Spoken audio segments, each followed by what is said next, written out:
Hi everyone, I'm Ben Wright, successful entrepreneur, corporate leader and expert sales coach to some of the most talented people our amazing planet has to offer.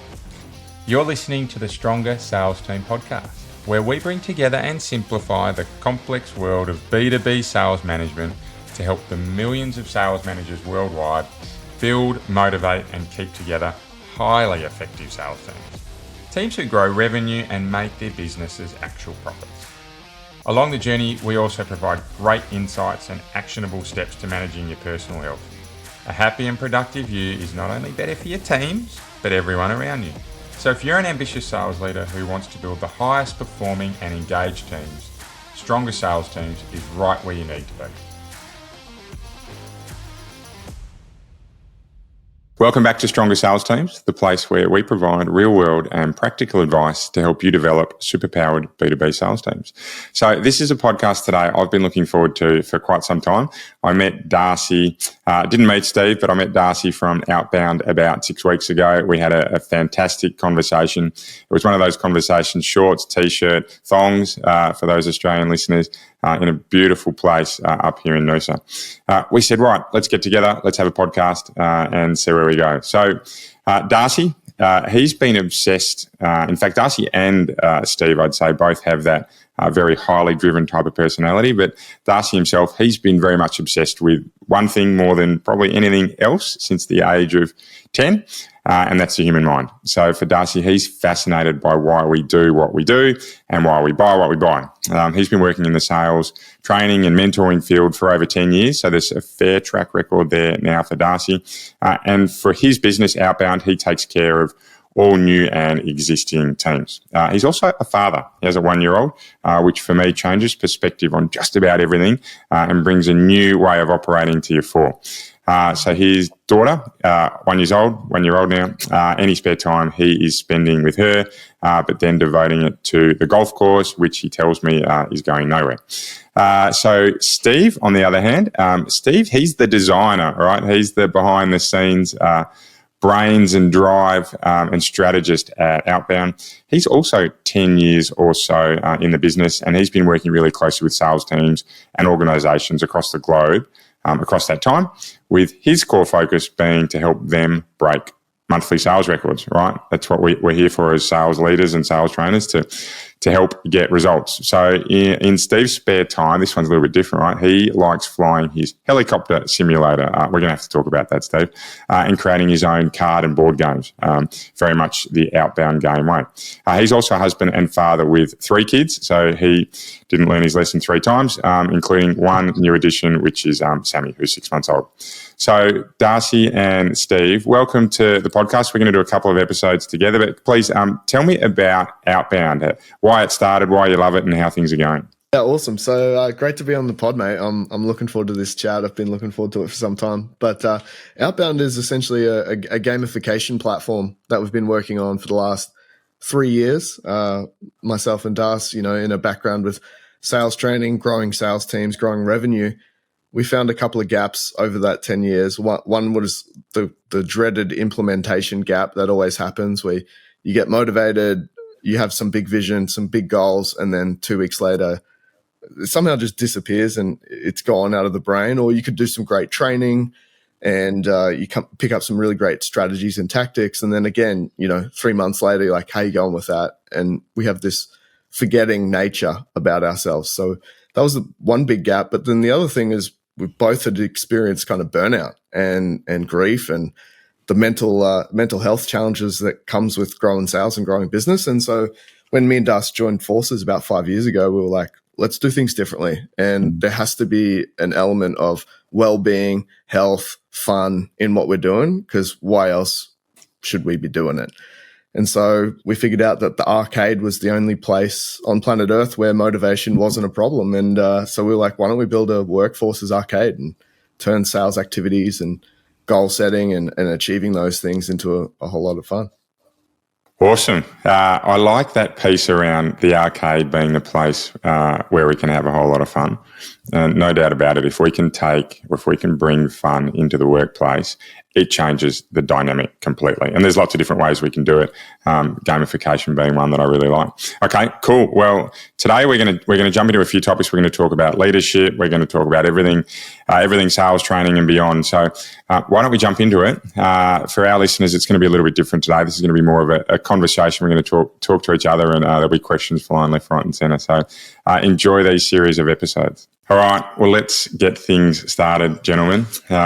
For me, one of the great topics I like talking about early on is challenges that leaders are facing, particularly sales leaders. What are you seeing at a personal skill set level, the challenges that new and emerging leaders are facing at the moment? Oh, shoddy this one, Steve. Ben,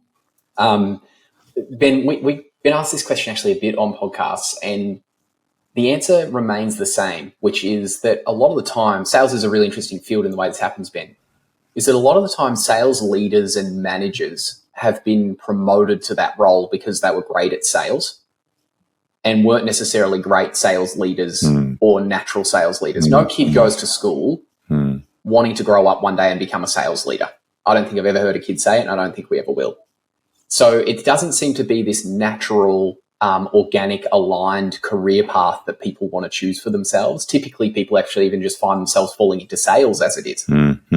And then the thing that happens is they get good at sales, and then so someone comes along and says, hey, you're the best one in this team. We need a new manager. We need a new sales leader. I reckon it's got to be you. And so what can happen is they find themselves in that role. And there's overwhelm is normal in any sort of leadership role, but I believe there's a strong sense of all-encompassing overwhelm and really inability and a lack of skill set to actually lead a sales team when it's required in so many sales leaders that we meet. Of course, you always have the natural sales leaders that are great. They're brilliant at it. There's always the other side of the coin, but majority of the time you find a sales leader who's sitting there going, how did I get here and what do I do? Which is why, conversations like this can be so helpful. Yeah, and you know what? I was one of those guys, right? So I was doing really well, got promoted, came in off the field, and my first week as a sales leader was toxic. I think I had one threaten to resign. I had a mutiny brewing, and I'm sitting back going, "Oh my God, what have I walked into?" But I definitely agree with you, right? You just don't get the training you need when you're thrown into a sales leadership role, because whilst businesses will prepare you for that, they generally won't put the time into you until at a bare minimum you're into the role. And what I see happen so often is the unintentional attitude that says, do you know what? They were really good at selling. They worked it out, right? They didn't know how to sell, just as you were saying, Darcy. They came in and they accidentally fell into selling. They'll accidentally fall into leadership and they'll work it out too, right? They're paid well. They know what they're doing. Let's let them run and see where they get to. And the reality is, for me, moving from being an individual contributor to a leader or manager of others is the single hardest career step you can take. The single hardest across what for most people is a 40 to 50 year career, right? So in 40 years, your hardest step is from individual contributor to leader of others. And it's probably the time when you get least support, right? You're too low in the organisation to be having your own executive coach. You're too far into the organisation to be in a graduate program or be having a buddy. So you're kind of left to flounder a bit. So, yeah, for me, it's really difficult. And it's actually harder at the moment because the amount of face-to-face selling you're doing is reducing. And for me, so much harder to lead via video and via a hybrid work model than it is face-to-face, because you just don't get to pick up all the cues you have in the room unless you have people like yourselves that are really open and able to express that. So, yeah, very tough time to be a sales leader, but gee, those who get it right, wow, they're going to set themselves up for some serious success moving into the future. So we as businesses, right, we both train leaders. We train salespeople, we train leaders as well. What are you guys doing to try and help leaders through this pretty difficult patch? Yeah, well, it's kind of like a combination of two things, right? Like that jump from individual contributor, I'm successful in sales, somewhat you can be a little bit of a lone wolf at times and be successful in your role. Yeah. Particularly if you're like a full stack salesperson doing quite well, and then you go, hey, leader, CEO points you out and goes, g'day, Ben. You're pretty good at sales, mate. Go lead these team of 5 or 10 now. And so there's two parts to that. It's the people part of it, where now you're not just responsible for yourself and your own number. You're responsible for other people's numbers as well. So there's how do I relate to those people and engage with those people and influence those people towards some sort of vision. So that's super hard to do. But then you also have to develop an insane level of business acumen. And so there's this leap into, leadership and sales leadership where it's not just about hitting sales numbers. It's how it's all connected to the other parts of the business, the overall growth of the company, the market conditions. Like there's so much that you now have to be aware of. So Darcy's background in psychology, he really focuses more on the people side of things, helping people understand the workings of the mind and how they relate to themselves and how they relate to others. Well, I more help them with the lead measures that will affect the lag measures and that business acumen side of things. Like, what are the strategies you can actually put into place that are in your control that you can go ahead and willingly do, that we can predict with a high level of accuracy will get some sort of outcome? Because leaders are often just so nervous in their day-to-day role because they don't know what's coming around the corner. They've got responsibility for them and their team. And they're like, oh, I wonder what Q1 next year looks like. And so that makes them feel massively out of control. So by giving them focus on the lead measures, it makes a massive difference so that they just can know what to actually do. We see a ton of that as well, don't we, Steve? Sales leaders will come to us a lot of the time and almost shamefully admit they've focused far too much on the lag measure and thought that was all that really mattered. When at the end of the day, the lag measure was completely out of their control and all they could control was the things they could control, which is the more of the lead measure activities. I'm picking up from you too, and I quite like it, right? We've got two very different people here, but Darcy's that mindset approach. Steve, you're that broader goal setting approach, right? And understanding that there is a lot to goal setting. You start high, you break it down to next level and to your next level, and there's things you control and things you can't.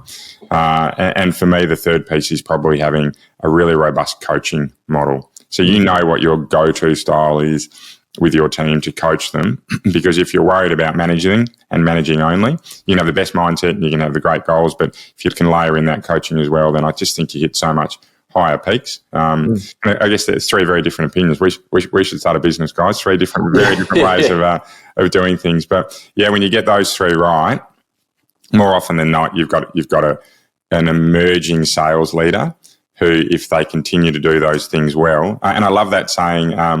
Older person says to younger person, they're both horse riders. They say, "Oh, look, I've forgotten more about horse riding than you are yet to learn." Right, and so that's that ability that if you can take everything they've learned and build it into some nice models, mindset, goals, and coaching, that you can come out pretty powerful. Yeah. Ever seen coaching go wrong, Ben? Yes. For me, we've heard the saying, right time and right place. For me, coaching goes wrong when it's at the wrong time. So when you sit down and Ben sits down with Darcy and says, hey, Darcy, why haven't you come to work better presented, right? Or what's getting in the way of you coming to work better presented? Or why haven't you hung that painting behind you, right? We had a bit of a laugh about that today. But and Darcy goes, boom, and explodes and launches into Ben. And then Ben leaves the conversation and says, what the hell was all that about, right? And then Ben finds out from Steve down the track that Darcy's got a newborn, 1-year-old, not sleeping, is struggling to get to work. And, everything in his mind said take a day off, but he didn't want to let the business down. So he got here, and he got here as best as he could. It wasn't perfect, but Ben failed to ask, hey, Darcy, is everything okay? Before he had that coaching conversation. So it's about right time, right place. Absolutely. How about yourselves? What do you see work and not work from a coaching point of view? I would agree with that, Ben. I've spent a lot of time in the coaching and consulting industry. It's where a lot of my background comes from, like actually training up other coaches and consultants. And there is this, because it can be such fascinating work and people can fall in love with it so easily, and it can seem like the answer to everyone's prayers when they first learn it. They go out into the market and think that everyone should and wants to hear what they have to say, when probably less than 1% of people probably stick their hand up and go, I want to coach right now and I'm ready to be coached as we speak. Yeah. So, yeah, I think a lot of people in the coaching field can get themselves stuck in a bit of a rut there, or just let themselves in conversations they had no right being in. Yeah. The best way to say it. Yeah, advice isn't always welcome, right? Well said. Yeah. Well said. Yeah. I've done a bit of sort of study around this in the gamification design part and game theory. I've had to really stretch my thinking and learn as much as I can in that space as we're doing what we're doing. But there's an interesting part of game theory that says a game is only a game when it incorporates voluntary play. And we've taken that principle and applied it to how we sell and how we train and how we coach and how we even onboard people into our platform. It has to incorporate voluntary play. So we only actually spend time and are interested in working with people that voluntary puts themselves into a position to go, yeah, I'm actually up for this conversation. And everyone else that doesn't, there's no hard feelings at all. And it's been a really good sort of, line in the sand of like, sometimes you give advice that isn't welcome because the person never actually wanted it in the first place. Yeah. Being forced to drink from the trough is just, or drink the Kool-Aid, right? Doesn't work. Yeah. Doesn't work. Yeah. And that voluntary piece I find is really open generally when people are talking about personal skills. But for me, where it gets a little bit involuntary is where you have challenges at a business level, right? These are challenges that you can't control. So there comes a bit of a reluctance sometimes to actually embrace on what you're going to do about them. And that's something I'd love to talk about today is some of those challenges we're seeing at a business-wide level, right? So we've stepped above the personal challenges, but we're jumping to a business level and we can call them voluntary or we can call them ones that you have less control over. But what are some of the things you guys are seeing just hanging out now at a business level that sales leaders have to grapple with? Yeah, the number one thing we're seeing, we spend a lot of time with that sort of scale-up part of the market, right? Yeah. And so the number one thing we're seeing that they're getting pressure from at a business level is this idea of trying to do more with less. So as the world is being bombarded with more and more AI technology, more and more automation, more and more ability to do things at will all the time, growth targets are coming in and they're getting higher and higher and higher. But the resource to do it in is getting less and less and less. I'm seeing companies not necessarily wanting to hire a whole bunch of people. It's more on the opposite end of like, well, how do we continue to grow as a business with what we've got currently or even with less? And that's a really challenging, that is involuntary, like that's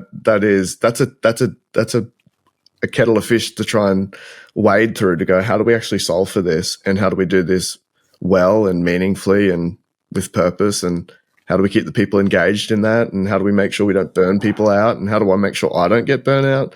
Yeah. It's pretty big. Yeah, and it's a bit of a dirty word at the moment, selling. It seems to, particularly since COVID came in, to have really, for me, created a bit of stigma around if you're selling, you're not creating value. And for me, I don't agree with it, right? I think both can exist very harmoniously together. But when you're being asked to do more with less, the default behaviours tend to come to the fore. And the default behaviours are often going to be, right, we've got to close fast. Closing fast doesn't always create value, right? So I did a research piece on this earlier in the year. We're still 2023, aren't we? We're recording this in 2023. This is coming out at the very start of 2024 when we're all on Christmas holidays and Darcy and Steve are trimming their beards, right? So, or actually, no, Steve, you're doing your helicopter simulator, which I'm going to ask you about. We'll get to it. But for me, at the end of that research project, we had a few things come out. So this was primary resources. So we did some interviews globally, and secondary, right? We went out to a whole lot of publications and synthesized all that data that was out there to see what some of the key challenges were. Talent management came out clearly number one in what we did. And I think that relates to the doing doing more with less type of piece is keeping people engaged, particularly in a hybrid working environment, training them, getting them up, getting the right people into the business, getting bums on seats, right? Budgets are being held a lot more tightly now, right? I don't see too many sales roles that have had what are our last 3 years of inflation? 7, 8, and 4, I think it was, something like that, or whatever that is, right? That's your cumulative of plus 20%, heading near 25%. Salaries haven't risen 25%, I don't think, in the selling game over that period, right? So talent management definitely coming up as number one. And the other is building trust with customers. Right, and that's really hard, right? When we talk about voluntary and involuntary, when you can't get face to face with people, it is harder to build trust generally, right? Particularly in the B2B world, right? If you're a tactical business that's low value selling, quite different, right? But building trust with customers has become harder and harder, and I think part of that is because there's the age of information. There's just so much out there that so easy to get confused. Customer retention, right, was the third one that came out of that. Keeping your customers on board. That wasn't just about them liking your product, but it was actually about delivery, which was quite constrained during COVID, and businesses haven't still recovered out of that. So sometimes out of a sales leader's hands. This one I really like, social selling. And we spoke about this before we got together. This was number 4 in the top challenges. Is social selling's a beast. You can spend so much time on it and get so little return. But on the other side of the coin there, you flip the coin and something can go viral and away you go. But if you don't have a level of social proof now as a salesperson, then it's pretty hard. And as leaders, we don't always have businesses signing up to that. Some businesses won't support, or many businesses won't support a leader doing their own podcast. And I look at him and go, what an amazing way to build out your own reach, right? So, So, and the last one that came out of it, sorry to talk so much to bore, but was tech, which Steve, you jumped onto as well, is AI is changing things, but as soon as you get set with something, it changes on you again. And for me, I mean, there's a whole piece around tech, which we might talk about in a minute, but it's really difficult to manage how you use tech, particularly when most businesses will have some really rigid requirements as to when you can and can't bring in tech, right? You can't just bring in outbound, right? There's a process that you have to go through. Great game, and you should bring in outbound, right? But there's a process you need to go through to do it. So, okay. So how are you guys handling doing more with less? What are your ways around it from your leadership point of view? Yeah, we've been really heavily focusing on system creation, system design for the last, what would it be, Darcy? Maybe a year or even more. Yeah, probably last 18 months. 18 months, where it's really like helped hone our level of thinking as a leader to go, well, if we were to design a system or a process around this, what would that actually look like to begin with? And then how much of that can we actually automate, or how much of it can we leverage? So freeing up our time to add in that human element again, because this is the other thing we've found so quickly as you automate so much easier now, and there's a platform for a platform for a platform to pretty much do everything. Like it's unreal. Like the speed and access to technology is insane. We're hitting this level now though, where the opposite effect is occurring again, where we've got so much information. There's so much AI that can be generated. There's so much automation that can be done. The barrier to entry is like 0. Yeah. So it's breaking trust with the client base. So we're really thinking about how do we automate those tasks that are non-damaging to relationship. Let's put it that way. Because you can automate LinkedIn comments, you can automate mass emails out, you can automate nearly everything now. But it's breaking trust with the audience.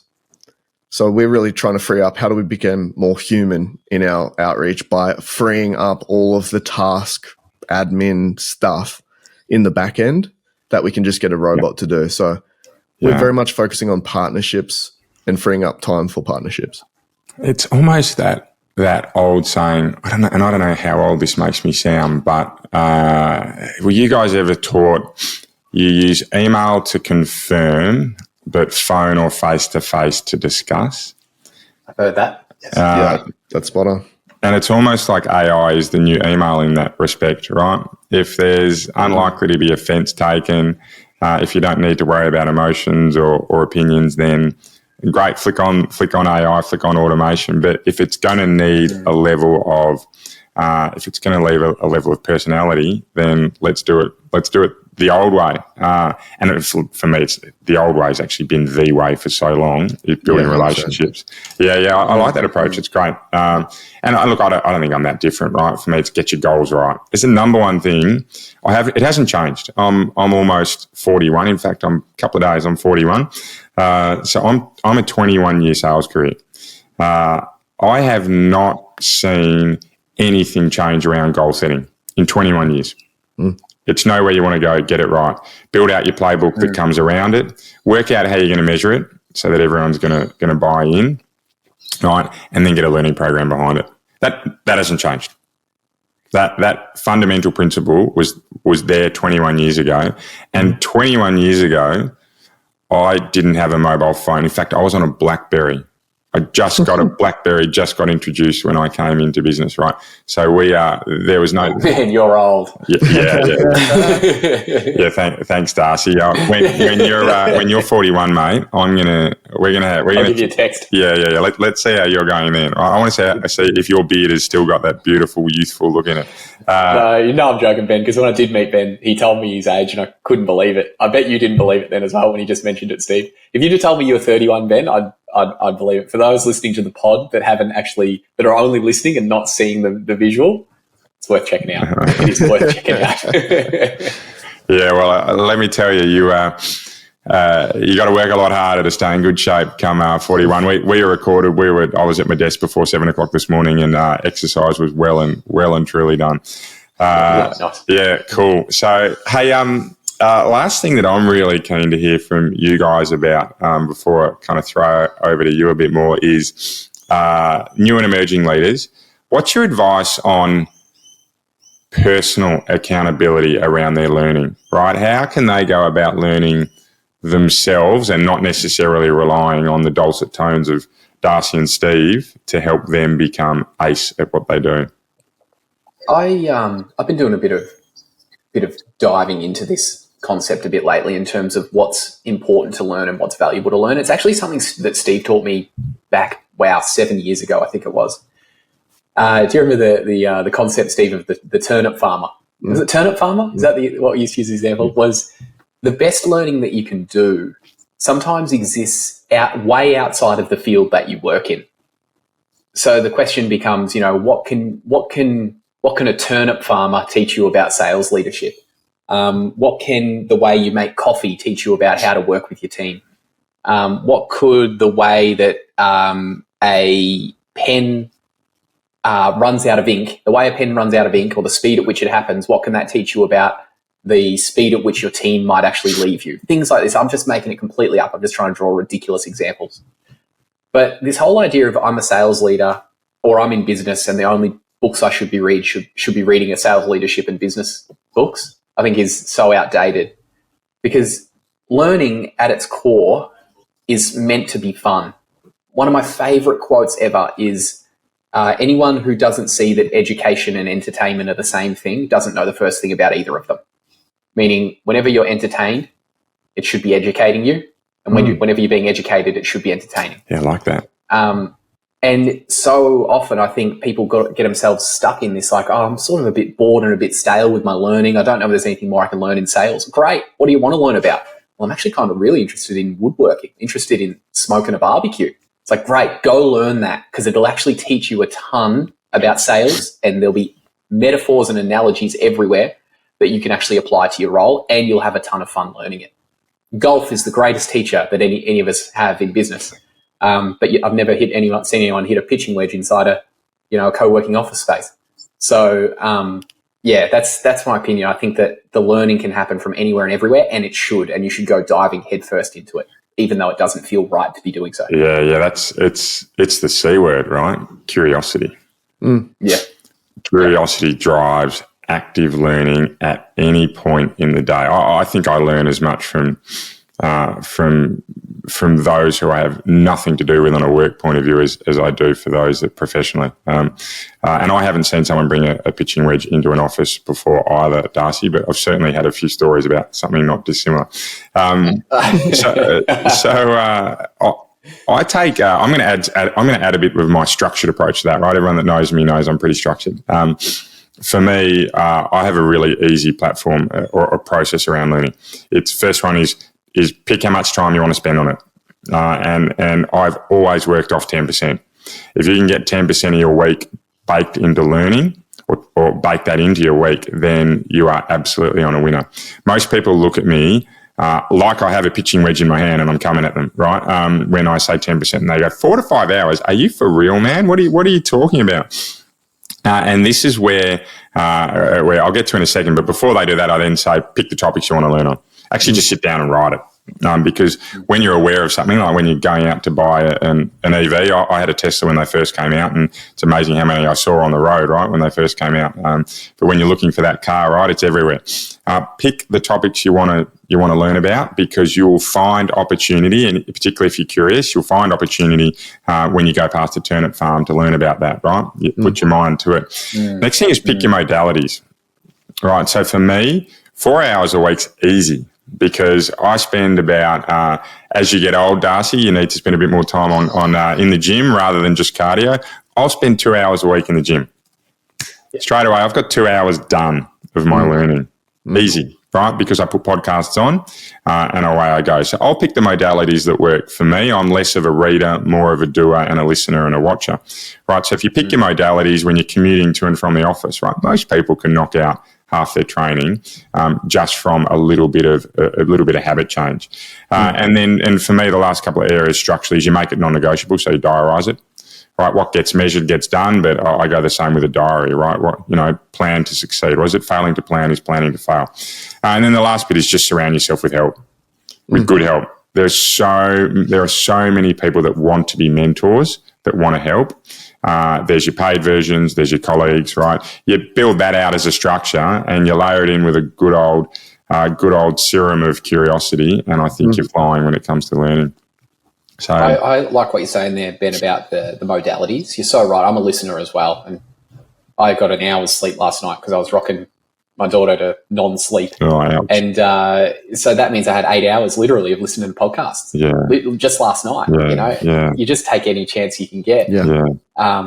Especially with the ability to learn whilst you're on the go these days. There's no excuse. It's great. It's a great world to be in. Well done for fronting up, right? Because we genuinely, it had a 6 in front when we were all logging onto our computers this morning. So well done and thank you. So Darcy and Steve, thank you. Have loved our discussions, right? For me, some really cool stuff I'm going to take out of it, not just about turnip farmers and sand wedges and pitching wedges, right? But also things like AQ, but more importantly, right, how important it is as leaders to be on a growth journey that doesn't stop. I think that's a theme that's really come through. So for those listening, where can they find out more about both of you? Yeah, we're big on LinkedIn, so feel free to search Steve Claydon, Claydon, and Darcy Smyth, Smyth. We've both got those weird last names where you have to always explain that it's got a D in it and that it's not Smith, it's Smyth with a Y. Come hang out with us there. But if you want to check out what we're doing with the gamification platform for sales teams, just head to outbound.game. There's plenty of quality content there. There's a outbound KPI calculator that you can use where we've extracted all the data of the thousands of games we've had running through our platform and give you some insights on where you should be plotting your own KPIs and outbound sales activities. So go check it out. There's plenty of good resources there for you to dive into. Awesome. It's been great today, gentlemen. And to everyone else, thank you for listening. And until next time, keep living in a world of possibility and you'll be amazed by what you can achieve. Thanks, Ben. Cheers.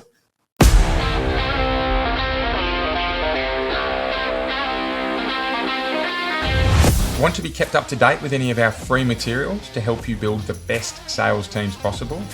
Well, the easiest way you can do so is to follow us on your favourite social media channel.